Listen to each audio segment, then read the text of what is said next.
نیلا सेब। एक तवील इखलाकी कहानी उर्दू में। बहुत अरसा पहले की बात है, एक दूर दराज गांव में एक दाना बादशाह हुकूमत करता था। वो हमेशा चाहता था कि इसकी रियाया ईमानदार और नेक किरदार हो। एक दिन उसने अपने वजीर खास को बुलाया और कहा, मैं चाहता हूँ कि मैं अपनी रियाया का इम्तिहान लूँ कि कौन सबसे ज्यादा ईमानदार और साबिर है। बादशाह ने हुक्म दिया कि जंगल में एक अनोखा दरख्त लगाया जाए।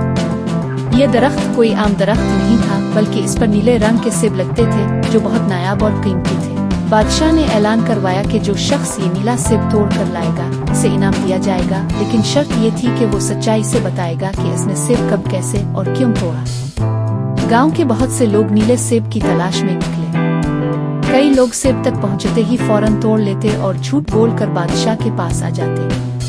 कोई कहता, हमने सेब आपकी खिदमत के लिए तोड़ा है। कोई कहता, ये सेब तो खुद ही टूट कर गिर गया था। मगर बादशाह हर एक के झूठ को पहचान लेता और इनाम देने के बजाय उन्हें शर्मिंदा करता। कुछ दिनों के बाद एक गरीब किसान का बेटा अली भी दरख्त के पास पहुंचा। इसने नीले सेब को देखा मगर हाथ नहीं बढ़ाया। वो देर तक दरख्त के नीचे बैठा सोचता रहा। आखिरकार वो महल गया और बादशाह के सामने पेश होकर अदब से बोला, बादशाह सलाम, मैं नीला सेब तोड़ने गया था, लेकिन मैंने सोचा कि जिस चीज पर हक ना हो उसे लेना दुरुस्त नहीं। ये दरख्त आपका है, मैं इजाजत के बगैर हाथ नहीं लगा सकता। बादशाह ये सुनकर बहुत खुश हुआ।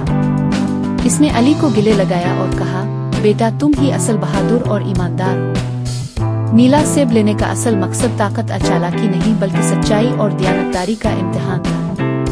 बादशाह ने अली को अपना वजीर खास मुकर्रर कर दिया और पूरे गांव में ये खबर फैल गई कि ईमानदारी सबसे बड़ी दौलत है। इखलाकी सबक, सच्चाई और दयानतदारी हमेशा कामयाबी और इज्जत का सबब बनती है, चाहे रास्ता कितना ही मुश्किल क्यों ना हो।